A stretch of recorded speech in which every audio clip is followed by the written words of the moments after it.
우리가 성경을 읽을 때 좀 어려워하는 부분이 있습니다. 우리가 좀 이해하기 어려워하는 부분 중에 하나는 바로 이런 기적이 일어나는 파트입니다.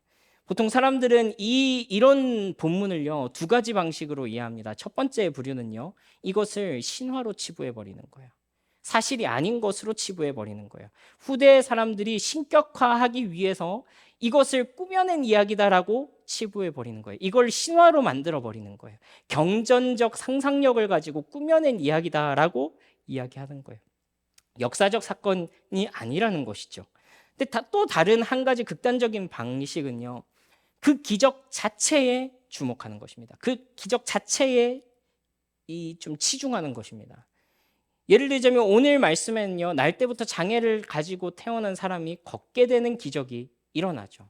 근데 어떤 사람들은 이런 기적이 일어났으니까 나도 병 고쳐 주십시오. 바로 점프해 버립니다. 물론 그렇게 기도할 수 있죠. 믿음으로 그와 같이 기도할 수 있을 것입니다. 그러나 그것은 이 성경이 본래 전하려고 했던 그 메시지와는 조금 거리가 멀 수도 있다는 거예요. 하나님 왜 나한테는 이런 기적을 안 주십니까? 하면서 실망하게 될 수도 있습니다. 왜냐하면요, 여러분, 저는요, 하나님께서 누군가의 병을 기적적으로 고쳐주는 거 경험한 적 있습니다. 제가 경험한 적도 있고, 아주 가까운 사람의 그냥 그렇게 나을 병이 아닌데 그렇게 고쳐주신 경험을 한 적이 있습니다. 근데 또 한편으로는요, 어떤 일도 있냐면 도무지 아무리 기도하는데도 고쳐주시지 않는 경우도 있어요. 오랜 시간 동안 그것을 감당해야 되는 때가 있단 말이에요. 만약에 이 말씀을 그런 식으로 1 더하기 2는 2라는 공식처럼 이렇게 고쳐주셨으니까 나도 고쳐주셔야지 왜 안 고쳐주십니까? 라고 한다면은 이 조금 어려워지는 거예요. 뭔가 성경이 틀려버린 게 되는 거예요. 그건 성경이 틀린 게 아니라 그 본문이 병고침에 대해서만 말하고 있는 것이 아니기 때문에 그래요. 여러분, 하나님은요, 간절히 기도하고 구하는 가운데 누군가의 병을 고쳐주십니다. 그러나 어떤 경우에는 그대로 두시기도 합니다. 여러분, 성경에도 그런 인물이 있습니다. 바로 사도 바울 같은 자입니다. 사도 바울은요, 얼마나 많은 사람들의 병을 고쳤습니까? 얼마나 많은 기적들을 일으키고 다녔습니까? 그런데 정작 사도 바울은 뭐라고 기도합니까? 내가 하나님 앞에 내 육체의 가시, 이 질병의 가시를 제거해달라고 3번이나 간절하게 기도했지만 하나님께서 네 은혜가 너에게 족하다 하면서 거절하셨다라고 말씀하시는 거예요. 그런 경우도 있는 거예요. 여러분, 또 예수님은 어떠십니까? 예수님은 죽은 자 가운데서 부활하실 수는 있었는데 십자가에서 내려오시지는 못했어요. 왜냐하면 그것을 감당하는 것이 하나님의 뜻이었기 때문에 그렇습니다. 여러분, 오늘 이 말씀에서도요, 이 사건은요, 역사적으로 분명히 일어난 사건입니다. 어떻게 할 수 있습니까? 미화하고 있지 않기 때문에 그래요. 이것을 꾸밀 것 같았으면 좀 제대로 꾸며야 되는 거 아닙니까? 근데 오늘 이 말씀을, 이 기적을 베드로와 요한이 행하고 난 다음에 어떻게 되냐면 이 사람들이 감옥에 투옥돼요. 여러분, 동서고금을 막론하고 기적을 일으킨 다음 어느 영웅 서사에서 기적을 일으킨 다음에 감옥에 투옥되는 일이 있냐고요. 여러분, 감옥에 투옥된 것은 역사적 사실인데 기적을 일으킨 건 못 믿겠다? 그러면 인과관계가 해결이 안 되잖아요.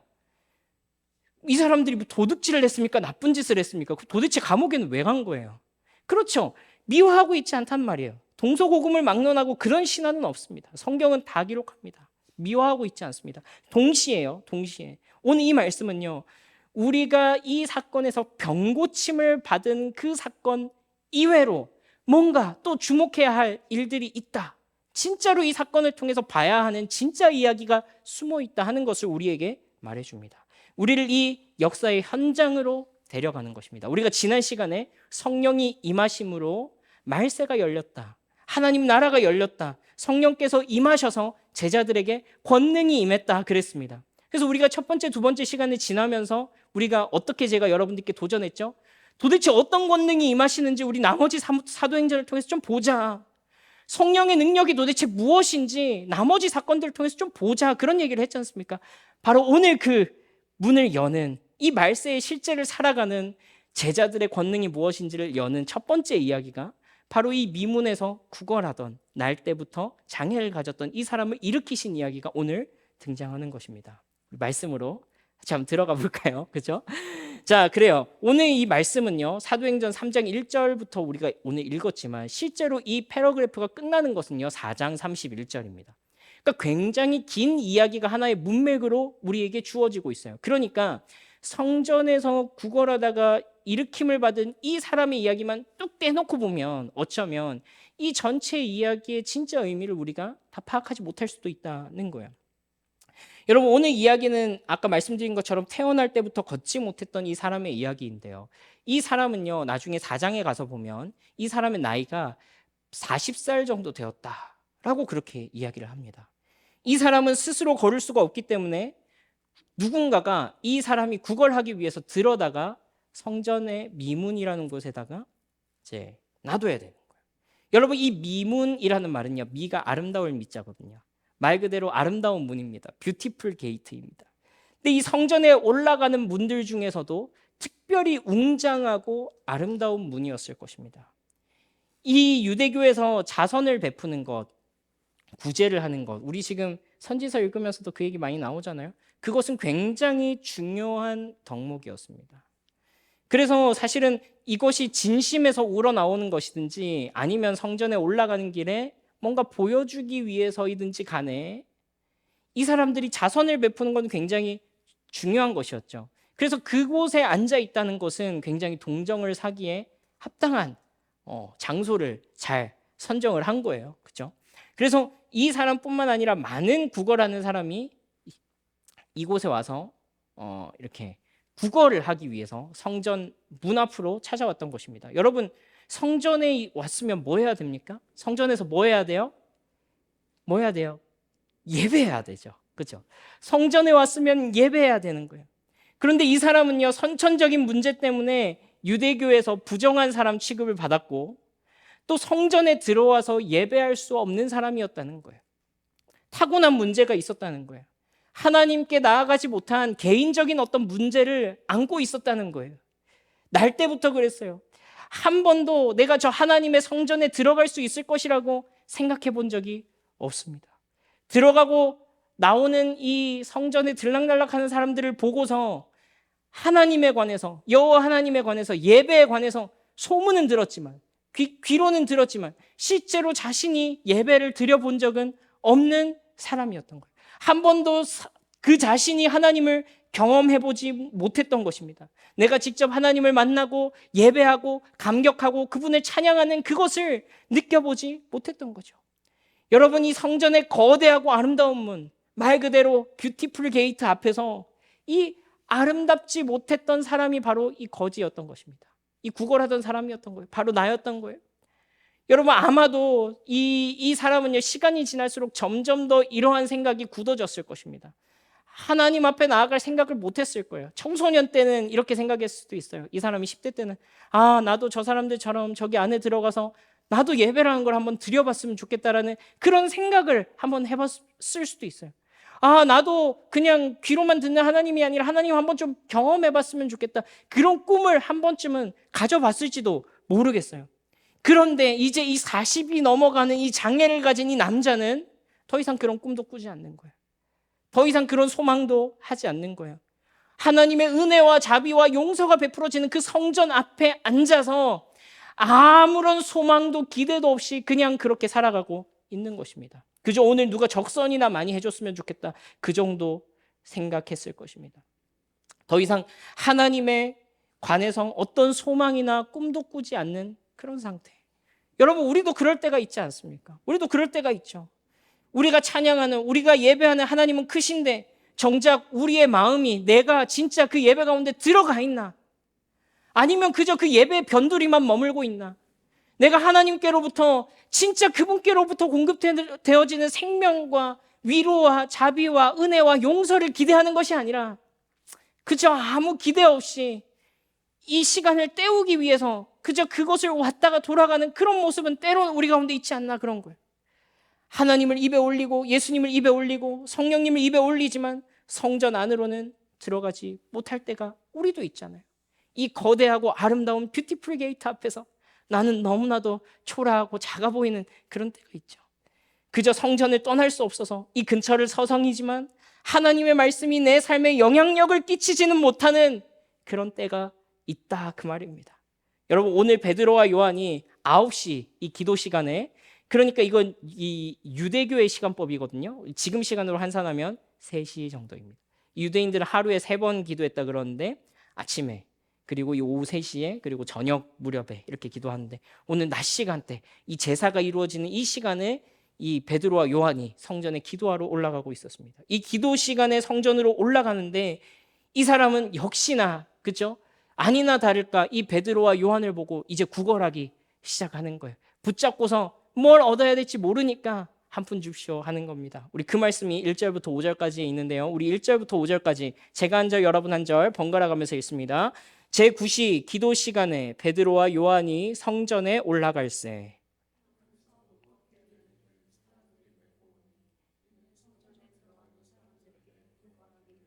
날마다 미문이라는 성전문에 두는 자 그가 베드로와 요한이 성전에 들어가려 함을 보고 구걸하거늘 요한과 더불어 주목하여 이르되 우리를 보라. 함께 읽습니다. 그가 그들에게서 무엇을 얻을까 하여 바라보거늘. 여러분 이 사람이 구걸을 하니까 베드로와 요한이 이 사람을 주목합니다. 그리고 그때 하나님께서 이 베드로와 요한에게 뭔가 뜨거운 마음을 주시는 것을 느꼈습니다. 그저 내가 몇 푼 주는 것이 중요한 것이 아니라 진짜 이 사람에게 필요한 것을 줘야 하겠구나라는 마음을 하나님께서 주셨을 것입니다. 그리고 이 사람에게 우리를 보라 이렇게 말합니다. 보라. 그러니까 이 사람이 뭐라고 말합니까? 그들에게서 무엇을 얻을까 하여 주목하거늘 이렇게 얘기합니다. 여러분 때로는 우리에게 임하는 은혜가 이와 같은 은혜이죠. 어떨 때는 내가 별 기대 없이 왔어요.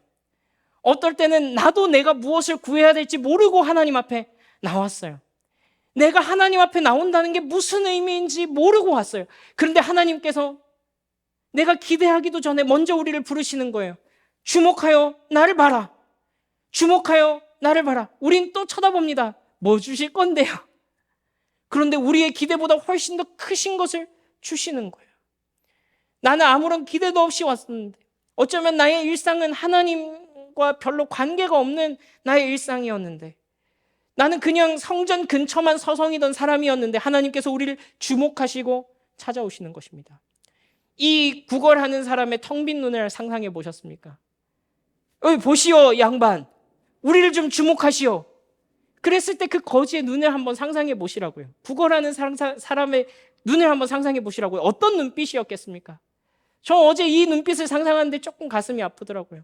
우리한테도 때론 이 도시를 살아가는 사람들에게도 이런 눈빛이 보이지 않느냐 하는 거예요. 근데 오늘 이 구걸하는 사람들에게 베드로와 요한이 다른 것을 주겠다 말합니다. 너에게 꼭 필요한 것이 있다 말합니다. 우리 5절부터 10절까지 다시 한번 더 번갈아 가면서 읽습니다. 제가 먼저 읽습니다. 그가 그들에게서 무엇을 얻을까 하여 바라보거늘 은과 금은 내게 없거니와 내게 있는 이것을 내게 주노니 나사렛 예수 그리스도의 이름으로 일어나 걸으라 하고 오른손을 잡아 일으키니 발과 발목이 곧 힘을 얻고 뛰어서서 걸으며 그들과 함께 성전으로 들어가면서 걷기도 하고 뛰기도 하며 하나님을 찬송하니 모든 백성이 그 걷는 것과 하나님을 찬송함을 보고 함께 읽습니다. 그가 본래 성전 미문에 앉아 구걸하던 사람인 줄 알고 그에게 일어난 일로 인하여 심히 놀랍게 여기며 놀라니라. 여러분 베드로가 이렇게 말하죠. 당신이 기대하던 거 그거 내가 채워줄 수 없습니다. 당신이 기대하는 거 그거 내가 만족시켜줄 수 없습니다. 은과 금은 내게 없습니다. 그러나 나한테 있는 가장 중요한 것을 당신에게 주겠습니다. 바로 예수 그리스도의 이름입니다. 이렇게 말하는 거예요. 그리고 예수 그리스도의 이름으로 일어나 걸으라 하고 이 사람을 일으켜 세우죠. 40평생 한 번도 자신의 두 다리로 서보지 못한 이 사람이 두 발로 섭니다. 걷고 뜁니다. 그리고 그 다음 장면이 어떻게 됩니까? 드디어 성전으로 들어가서 자기의 입술로 하나님을 찬양하고 귀로만 들었던 하나님, 소문으로만 들었던 하나님, 한 번도 내가 경험해보지 못했던 그 예배의 현장으로 하나님과 만나는 현장으로 들어가게 된 것입니다. 여러분 이 사람이 10대 때부터 구걸을 했다고 한다면 자그마치 30년 이상을 구걸하는 그 현장에 있었을 것입니다. 이 동네의 유명한 거린이었을 것입니다. 누구나 소망 없다고 한 사람입니다. 자타공인 소망 없는 사람입니다. 나도 나를 기대하지 않았었습니다. 걷고 뛰고 무엇보다도 이제는 어떻게 되었습니까? 비로소 하나님을 찬양하는, 하나님을 예배하는 그분을 내 입술로 부를 수 있는 그 자리 가운데 들어가게 된 것입니다. 여러분, 그전에는 입이 없어서 말을 못해서 이 사람이 하나님을 찬양하지 못했습니까? 아니요. 회복되지 않았던 거예요. 온전치 못했던 거예요. 이 사람의 망가진 것은 다리뿐만 아니라 그의 인격이었던 거예요. 그가 가지고 있었던 그 장애로 인해서 그가 겪었어야 됐던 수많은 조소와 멸시와 천대와 그런 자격지심과 마음까지도 망가져 있었던 그것을 오늘 예수 그리스도의 이름으로 단번에 회복시키시고, 비로소 이분이 있었지만 찬양하지 못했던 그 입술로 하나님을 찬양하게 한 것이죠. 여러분, 우리에게도 이런 소망이 있었으면 좋겠습니다. 우리는 무엇을 기대하고 무엇을 소망합니까? 비로소 이 성전으로 들어가서 내 입술로 하나님을 찬양하고 귀로만 듣던 하나님이, 소문으로만 듣던 그 하나님이 나의 하나님이 되시는 그 순간 아닙니까? 하나님께서 복음을 통해서 회복하시기 원하는 일이 이런 일이죠. 사실 이 돌로 지은 성전은 기능을 다했습니다. 예수 그리스도께서 오심으로 이 돌로 만든 성전, 그것이 아무리 아름다운 그 장식으로 치장이 된 이 이름 자체가 아름다운 문이라고 칭하는 이 문이 있다고 할지라도 이 성전은 그 외형으로는 더 이상 이 기능을 감당하지 못합니다. 이 돌로 만든 성전이 생명을 주지 못합니다. 예수님께서 뭐라고 말씀하셨습니까? 이 성전을 헐라, 내가 사흘 만에 다시 일으킬 것이다. 이것은 예수 그리스도의 자기의 육체된 것을 가리켜서 하신 것이다, 그랬지 않습니까? 네, 예수님, 참 성전의 실체 되신 예수님께서 오셨어요. 그래서 여러분, 이 예수님께서 성전으로서 우리 가운데 오셔서 하신 그 일이 뭐냔 말이에요. 돌로 된 성전, 그 앞에 앉아 있어봤자 아무 일도 일어나지 않았어요. 그런데 참 성전 되신 예수 그리스도께서 오셔서 그에게 참된 생명을 주자, 돌로 된 성전이 아니라 살아계신 예수 그리스도의 이름이 그로 하여금 하나님을 찬양하고 예배하고 성전으로 들어가게 한 거예요. 이거 상징적인 거예요. 살아있는 성전 되신 예수님께서 사람들에게 진짜 생명, 죽어있는 종교가 아니라 살아계신 하나님을 만나도록 해준 것이죠. 여러분, 그래서요, 성경에서 여러분들이 기적을 볼 때 단순히 누가 나았다, 신기한 일이 일어났다, 기적이 일어났다, 여기서 그치면 안 되는 거예요. 성경은 뭐라고 말씀하시냐면요, 기적 그 자체에 주목하라고 하지 않습니다. 이 기적을 통해서 진짜로 일어난 일이 무엇인가를 좀 봐라는 거예요. 여러분, 이 기적은요, 성경에서 진짜를 바라보기 위한 사인이에요. 이것을 한글 성경에선 표적이라고 그러죠. 영어에선 사인이라고 그럽니다. 표지판인 거예요. 이 표지판을 보고 그 표지판 쳐다보라고 표지판이 있지 않죠. 그 가게 안으로 들어가서 그 맛집의 음식을 사서 먹어야지 내 것이 되잖아요. 표적을 보고 표적에 감동하면 안 된다니까요. 간판이 얼마나 아름다운가 그거 보고 감동하면 안 된다니까요. 그 간판을 보고 들어가야죠. 뭘 만나야 돼요? 그 표적을 통해서 예수 그리스도라는 실체를 만나야 되는 겁니다.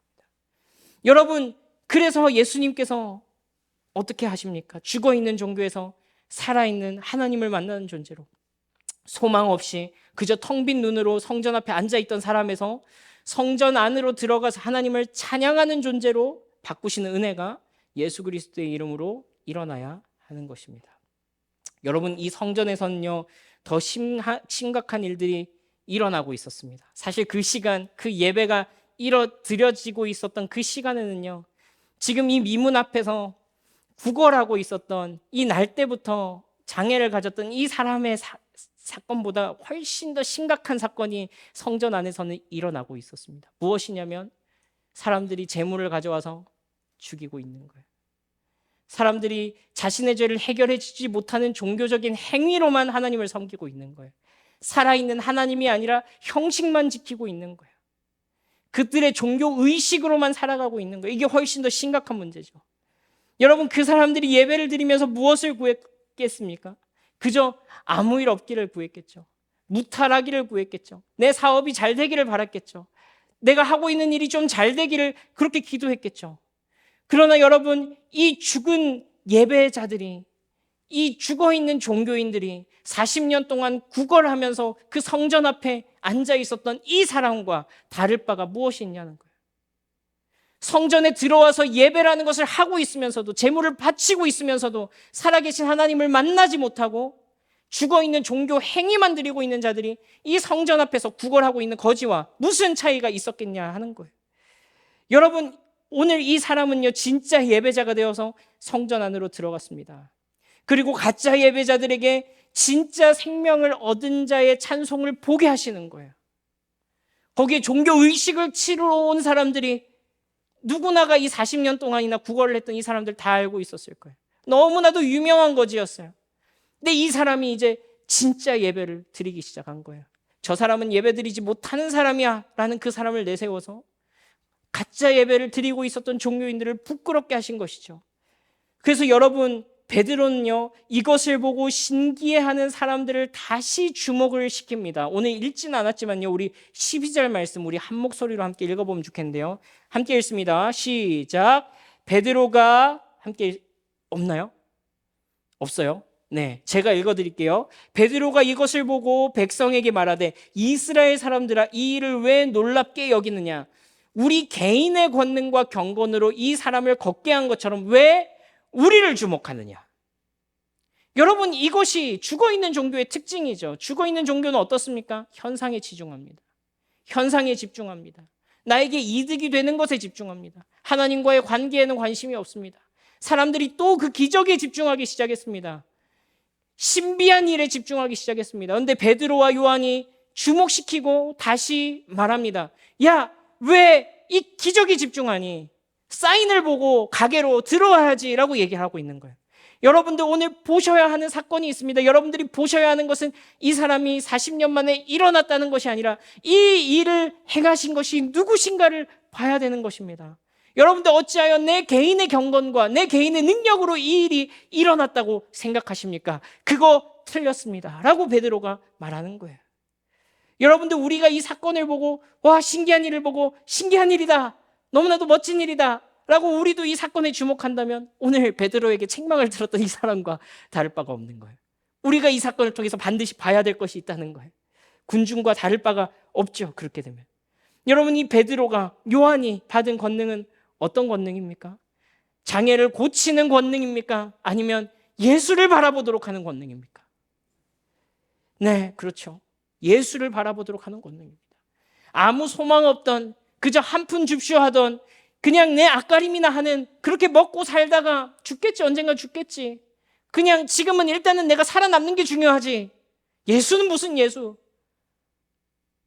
예배는 무슨 예배, 지금 내가 죽게 생겼는데 이게 무슨 말이야 하는 그 사람들 가운데 다시금 주목시켜서 예수를 바라보게 하는 그 권능, 그 마음속에 새로운 일을 일으키는 권능, 하나님의 성령께서 역사하시는 그 권능, 그 권능을 이 베드로와 요한이 받은 거 아니겠냐 이 말이에요. 여러분, 내게 은과 금은 없거니와 나에게 있는 것 예수 그리스도의 이름으로 그것을 하게 하는 것, 그것을 바라보게 하는 그 권능입니다.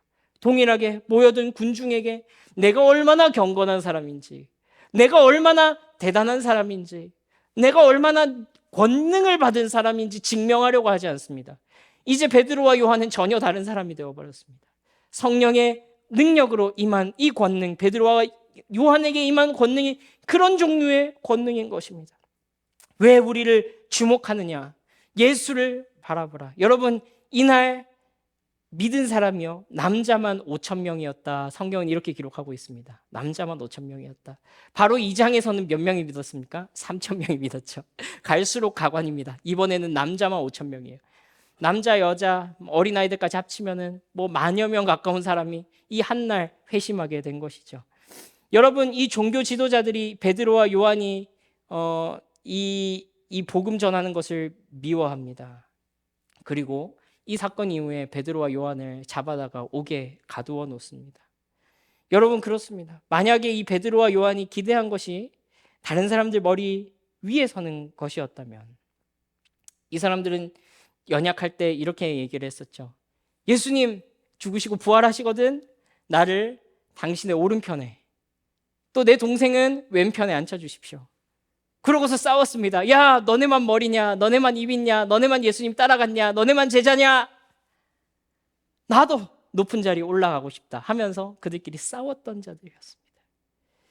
여러분, 만약에 이들이 기대하는 것을 예수님께서 그런 방식의 권능을 주셨다면 이 사람들은 감옥에 갇혀서는 안 되는 거예요. 이들이 기대했던 것이 그런 방식의 권능이었다면 이 사람들에게 어려움이 찾아오면 안 되는 거예요. 근데 이들이 받은 권능은 바로 이런 권능이죠. 이런 권능이죠. 감옥에 갇혀도 복음이 전파되는 권능.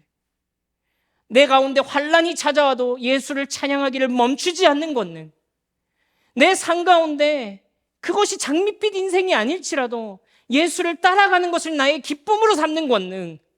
전혀 다른 종류의 권능이죠. 성령이 너희에게 임하시면 너희가 권능을 받고 했을 때 그 권능이 이런 권능이었던 것입니다. 우리 4장 1절부터 4절까지 말씀 우리 한번 읽어볼까요? 제가 한 절, 여러분 한 절 먼저 읽습니다. 사도들이 백성에게 말할 때에 제사장들과 성전 맡은 자와 사두개인들이 이르러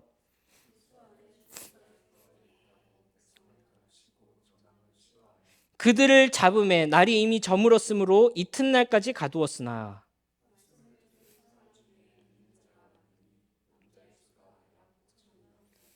여러분, 이런 어떤 인간적인 일들이 예수가 전파되어지는 것을 막을 수 없는 권능이죠. 하나님께서 하신 일들을 막을 수 없는 권능입니다. 그러면 도대체 베드로와 요한이 이 남자만 5천 명을 회개시키는 설교를 했을 때 그 설교는 도대체 어떤 설교인가 하는 말이에요. 어떤 설교를 했길래 이런 일들이 일어났냐 했다는 거예요. 3장 19절부터 20절까지가 이 말씀이 나오는데요. 한번 제가 읽어드리겠습니다. 19절 20절입니다. 그러므로 너희가 회개하고 돌이켜 너희 죄 없이 함을 받으라. 이같이 하면 새롭게 되는 날이 주 앞으로부터 이를 것이요 또 주께서 너희를 위하여 예정하신 그리스도 곧 예수를 보내시리니. 회개하라는 겁니다. 돌이키라는 것입니다. 너희가 오늘 성전 앞에서 앉아있던 이 사람이 일어난 것으로 우리를 주목하느냐? 정작 성전에 들락날락하면서도 교회에 들락날락하면서도 예수와 관계없이 살고 있다면, 예수와 상관없이 살고 있다면 회개하라. 그리고 예수를 믿으라. 그분을 너희의 삶 가운데 들여라. 너희의 삶의 모든 원리와 주인이 되게 해라. 그분이 너희의 삶을 주관하게 해라. 그것이 너희가 돌이켜야 할 것이다 라고 이야기를 하는 거예요. 기적에 집중하지 마십시오. 그것을 일으키신 예수님에게 집중하십시오. 이 설교를 했던 것입니다. 이 사람이 새롭게 된 것처럼 여러분들도 새롭게 된 것입니다. 이 사람이 일어선 것으로 여러분들이 신기해합니까? 여러분들의 굳은 마음이 예수께로 돌이키는 것은 그것보다 더 신기한 일입니다. 예수를 믿으십시오. 그 얘기를 한 거예요. 여러분, 그렇습니다. 오늘 베드로가 바로 이 설교를 한 것입니다. 이 사람을 걷게 하신 것처럼, 이 사람을 일으키신 것처럼 두 발로 걸어 다니나 영적으로는 일어서지 못하고 있는, 영적으로는 걷지 못하는, 영적으로는 찬양하지 못하는, 영적으로는 참된 예배를 드리지 못하는 이 사람들아, 오늘 예수를 믿고 일어서라. 예수께서 저 사람을 일으키신 것처럼 너희의 쓰러진 영혼도 일으키실 것이다 말씀하여 주시는 것입니다. 여러분, 오늘 이 사도들의 권능은요, 그건 그들 자신의 권능이 아니라 예수님의 권능이었죠. 예수의 권능이었습니다. 베드로와 요한은 이 일로 감옥에 투옥되어서 위협을 당하고 다시는 예수를 전하지 말라 협박당하고 돌아옵니다. 돌아와서 동료들에게 성전에서 있었던 일과 또 감옥에 갇혔던 일과 또 그들에게 다시 한 번 더 복음을 전했던 그 일을 이야기합니다. 여러분, 그리고서 이 이야기를 들은 사람들의 반응, 동료들의 반응인데요, 오늘 이들의 반응이 우리가 이 사건을 도대체 어떤 식으로 받아들여야 할지, 어떤 식으로 이 사건을 핸들링해야 될지 정확한 태도를 우리에게 마지막으로 보여주는 말씀이 이 사도행전 4장 29절에서 31절 이 패러그래프의 마지막 그 단락입니다. 우리 이 부분만 마지막으로 읽어보겠습니다. 제가 한 절, 여러분 한 절. 31절 함께 읽습니다. 주여, 이제도 그들의 위협함을 굽어보시옵고 또 종들로 하여금 담대히 하나님의 말씀을 전하게 하여 주시오며 표적과 기사가 거룩한 종 예수의 이름으로 이루어지게 하옵소서 하더라. 함께 읽습니다. 빌기를 다음에 모인 곳이 진동하더니 무리가 다 성령이 충만하여 담대히 하나님의 말씀을 전하니라. 그들의 위협을 받고 협박하는 그 권세 앞에서 이 성도들은 더 큰 권세에, 더 큰 권능에 의지해서 기도하기 시작해요. 근데 이 사람들이 무엇을 구하고 있냐 이거예요. 주님, 이제는 우리가 다음 단계로 넘어가게 해주십시오. 이제는 우리에게 이런 어려움이 없게 해주십시오. 우리에게 권능 주신다고 했지 않습니까? 왜 권능 안 주십니까? 거기에 갇혀가지고 고생하게 하십니까? 이렇게 기도하지 않습니다. 주여, 그들이 우리를 위협합니다. 그러나 더 담대히 복음 전하게 하여 주옵소서. 이것이 제자들이, 성령을 받은 제자들에게 새롭게 이해된 권능의 모습이었다는 거예요. 이 사건을 겪고서 무너지거나 절망하지 않고 더 담대히 하나님의 복음을 전하게 해달라고 기도하는 것입니다. 주여, 우리를 통하여 표적과 기사가, 이 기적 같은 일들이 일어나게 하옵소서. 그러나 우리의 힘과 능력이 아니라 예수 그리스도의 이름으로 이러한 일들도 일어나게 하여 주옵소서. 그러한 일들이 일어날 때 예수가 증거되게 하여 주옵소서. 함께 기도하는 가운데 그곳이 진동하고 하나님의 임재가 임합니다. 그리고 그 사람들이 다시 담대히 복음을 전하러 나가는 것으로 이 이야기가 끝이 납니다. 성전 미문에서 앉아 있었던 그 사람을 일으키는 이야기는요, 이들이 다시금 담대함을 가지고 세상 가운데 복음을 들고 나가는 이야기로 끝나는 것입니다.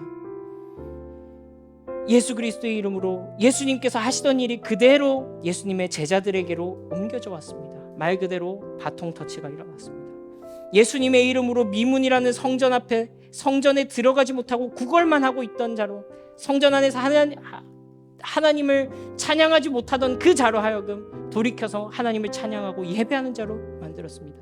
성전에 들락날락하나 그 안에서 예배라는 종교 행위는 들이나 정작 참되신 하나님을 만나지 못하고 있었던 그 남자 5,000명, 남자만 5,000명이 그날 이 예수 그리스도를 통하여서 진짜 신앙, 진짜 믿음, 살아있는 믿음으로 돌이키게 됩니다. 진짜 예배자가 되게 했습니다. 위협하고 겁박하고 감옥에 가두었으나 복음을 더욱더 담대하게 증거하는 역사를 보게 되었습니다. 누구의 권능입니까? 누구의 능력입니까? 베드로의 말을 다시 되새겨 봅시다. 왜 마치 우리의 개인의 경건이나 개인의 능력으로 이 일이 일어난 것처럼 여기느냐?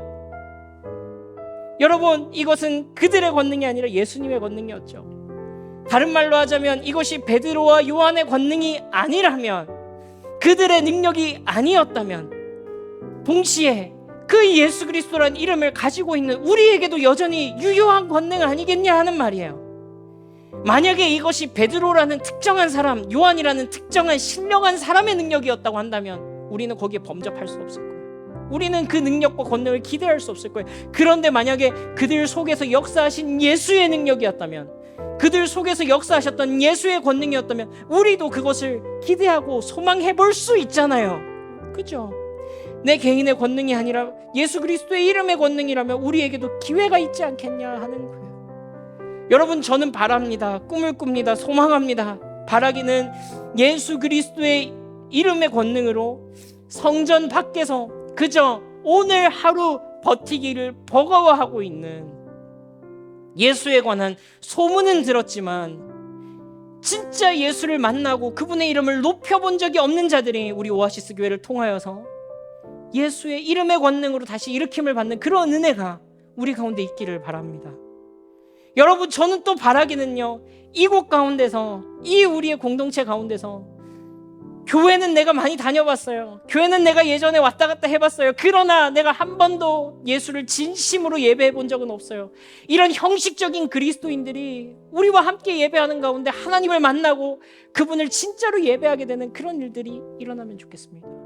여러분, 더 중요한 것은요, 오늘 이 시대가 어떤 시대입니까? 예수쟁이로 살기가 어려운 시대잖아요. 예수를 믿음으로 살아가기가 쉽지 않은 시대잖아요. 우리가 기대하는 일보다는 기대하지 않는 일들이 더 우리 가운데 많이 일어나는 시대 아니겠습니까? 그 가운데서 더욱더 담대하게 예수를 전할 수 있는 그 공동체가 우리 공동체가 되면 좋겠다고요. 여러분, 그것이 성령의 능력, 성령의 권능, 예수 이름의 능력을 믿고 살아가는 자들의 권능 아니겠냐 하는 이 말입니다. 여러분, 우리에게 바로 이 권능 주시기를 바랍니다.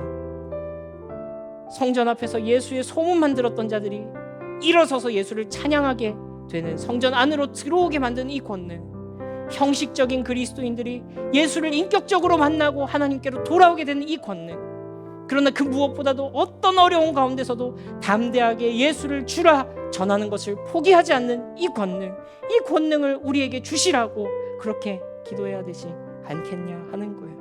여러분, 예수님께서 우리에게 이 이름의 권능을 바통 터치해 주셨습니다.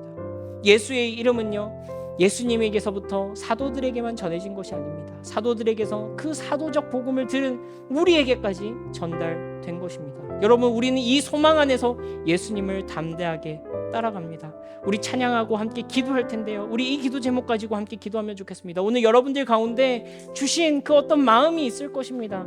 하나님 아버지, 나에게도 그런 권능을 주옵소서. 하나님, 나에게도 그와 같은 은혜를 주옵소서. 예수 이름의 능력이 나의 삶 가운데서 나타나게 하여 주옵소서. 우리 그렇게 함께 기도하면서 나아가면 좋겠습니다. 우리